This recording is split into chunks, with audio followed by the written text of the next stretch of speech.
ইতিহাসের পাতায় যুক্ত হলো এক আর্জেন্টাইন নেতার গল্প। যে গল্পে ছিল স্বপ্ন, সেই স্বপ্ন পূরণের জন্য শেষ বাঁশি পর্যন্ত লড়ে গেলেন। লড়াইয়ের ময়দানে ঢেলে দিলেন হৃদয়ের শেষ ফোঁটা শক্তি। যে লড়াই দেখে দর্শক গ্যালারিও থমকে গেল। কিন্তু ফুটবল বিধাতার নির্মম রায়ে থামতে হলো টাই ব্রেকারের দরজায়। জয় হাতছাড়া, তবে সম্মানের মুকুট ঠিকই মাথায় তুলে নিলেন হটস্পারদের নেতা ক্রিস্টিয়ান রোমেরো। ফুটবল মাঠে এমন নেতা বর্তমান দুনিয়াতে কি আর আছে একটিও? সে সব প্রশ্নের উত্তর খুঁজেছেন শ্রাবণ অনিক।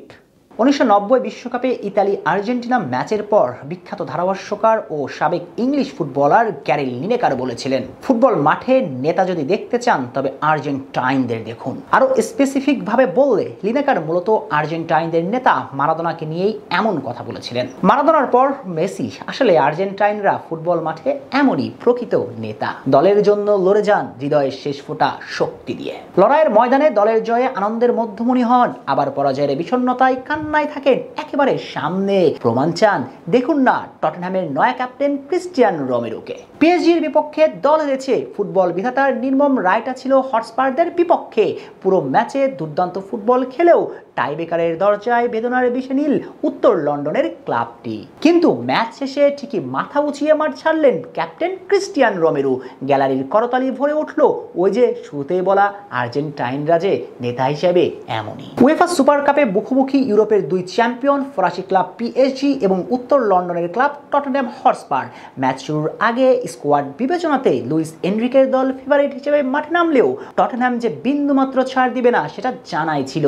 সব মিলিয়ে একটা থ্রিলার ম্যাচ উপভোগ করতে চলছিল ফুটবল প্রেমীরা। আর এমন শ্বাসরুদ্ধকর ম্যাচে হটস্পারদের নেতা হিসেবে মাঠে নামেন আর্জেন্টাইন ডিফেন্ডার ক্রিস্টিয়ান রোমেরো। এই আর্জেন্টাইনের বাহুতে আর্মব্যান্ড তুলে দেওয়া যে বিন্দুমাত্র ভুল ছিল না, ম্যাচ শুরু থেকে সেটা স্পষ্ট বুঝিয়েও দিয়েছেন বিশ্বজয়ী এই ফুটবলার। ট্যাকেল থেকে শুরু করে মাঠের প্রতিটি দৌড়ে সর্বোচ্চ নিংড়ে দিয়ে লড়েছেন রোমেরো।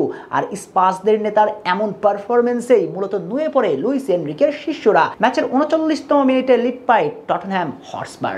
এক গোলের লিড নিয়ে বিরতি থেকে ফিরে এসে আরো দুর্বার হয়ে ওঠে অ্যাঞ্জে পোস্টেকোগ্লুর দল। ম্যাচের 48তম মিনিটে captain leading from the front রোমেরোর গোলে ম্যাচের চালকের আসনে টটেনহ্যাম হটস্পার। উয়েফা সুপার কাপে শিরোপা জয়ের স্বপ্ন তখন জল করছে স্পার্স সমর্থকদের চোখে মুখে। 84 মিনিট পেরিয়ে খেলা গড়িয়ে চলছে 85তম মিনিটে। তখনই মোমেন্টাম পায় পিএসজি। লির গোলে ব্যবধান কমানো, তাতে শ্বাসরুদ্ধকর পরিস্থিতির চারপাশে। শেষ হলো নির্ধারিত 90 মিনিট, যোগ হয়েছে আরো 4 মিনিট। ঠিক সেই সময়টাতে পর্তুগিজ ফরওয়ার্ড রামোসের কল্যাণে সমতায় পিএসজি। তাতেই ম্যাচ গড়ায় টাই ব্রেকারে। সেখানে দেমবেলের হাতে শিরোপা তুলে দেন ভাগ্য বিধাতা। তবে দল ম্যাচ হারলেও বীরত্বগাথা পারফরমেন্স দিয়ে মন কেড়ে নিয়েছেন ক্রিস্টিয়ান রোমেরো। নেতা হতে হলে এমন হতে হয়, সেটা যেন স্পষ্টভাবে প্রমাণ দিলেন পুরো পৃথিবীর সামনে।